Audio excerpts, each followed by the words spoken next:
Warmer than usual water temperatures, coupled with an abundance of bait fish on Lake Sakakawea, has made it possible for Keith and Jim to troll leadcore with crank baits, even though it is mid-October. We got one. Their approach is very active as far as trolling goes, since the breaks they are fishing require their full attention when it comes to boat control. Oh, beer! What the heck? Says that's bite size.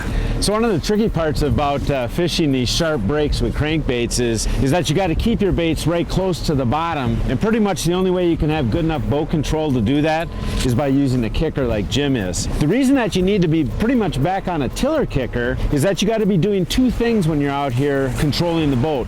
The first thing is he's got to be watching the depth finder and trying to keep in a particular depth. Once we have the lures out, if you go a lot deeper, a lot shallower, obviously the lures aren't going to be in the right zone. So he's got to be following those contours, following those points, and always turning, and having to turn a lot of times quickly. But the second thing that you've got to do on these sharp breaks is use the speed control of the kicker to keep the baits in the zone. And what I mean by that is, if you happen to get out a hair deeper, all you got to do is slow the boat down a little bit. The leadcore will sink more efficiently and pull those baits down a little bit deeper and keep them in the zone. If you get up a little too high, like maybe the wind pushes you up a little shallow, he simply speeds up. That lifts the leadcore, lifts the baits, and keeps them from banging too hard on the bottom. So by using the kicker and using the two parts of a kicker, speed steering and quick throttle adjustments, you can stay on these breaks, keep your baits in the right zone, and catch a bunch of big walleyes.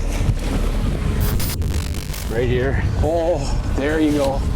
Big bender. That's a big fish. A little deeper out here.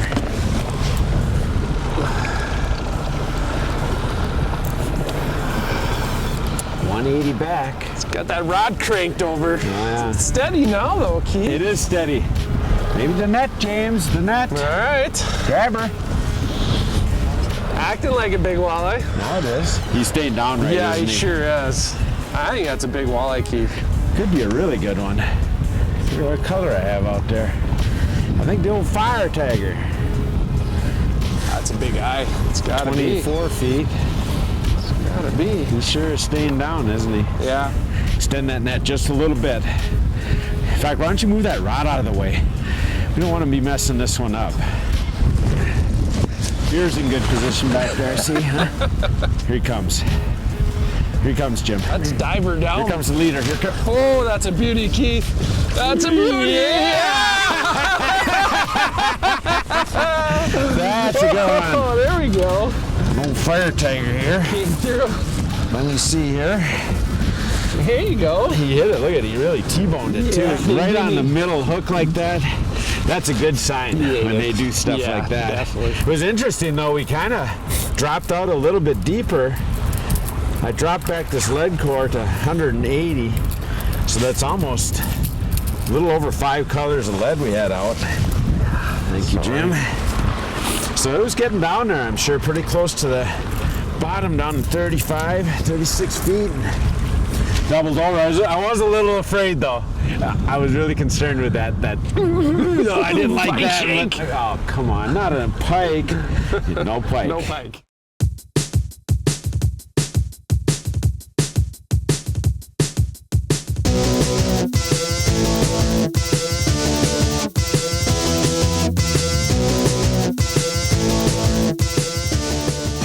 The Real Deal, real fishing information from real fishing experts, presented by AmSoil.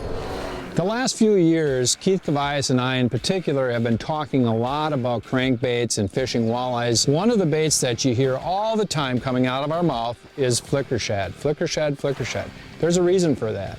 The bait itself has been around now for about 6 or 7 years. The Berkeley crew, their R&D crew, allowed Keith and I to help build this bait from scratch and work on the action. It's really critical to have the right action to catch a lot of fish. We spent a couple of years in the design of the flicker shad. There are many sizes now. There's size 4, 5, 6, 7, and 9. But it took over 2 years to get the actions of this bait, because one of the things that we wanted to do as tournament anglers, have a bait that would trip the trigger of these game fish so that they'd want to bite it more often than anything else. Well, what has happened with that shad style bait is we've actually taken it to another level. This last year we added the Pro Series colors. So you've got a slick foil pattern and then an internal foil pattern. Well, the tournament guys really have been using these a lot and have won a lot of money already in the last year or so. So shad style baits are really good baits. The next style bait that you look for in trying to trip the trigger of a game fish is a minnow bait. And here we have the new flicker minnows. Again, probably because of the success of the flicker shad, Berkeley's design team said, hey, would you guys work with us on the minnow? So this one took 3 years. The minnow shapes take a little bit longer to nail down that action. And we fished these baits on so many bodies of water. That's why it took 3 years. So that goes back to the question, what bait should I get? What bait should I use?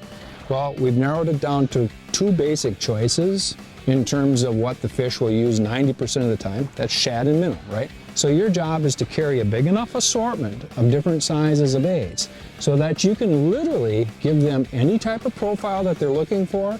And then after you get the right size and action of bait, then you start playing with the colors, you narrow it down until you find that magic lure for the day.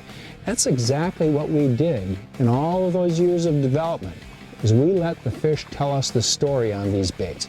You do the same thing when you're on the water and you're going to get a lot more fish.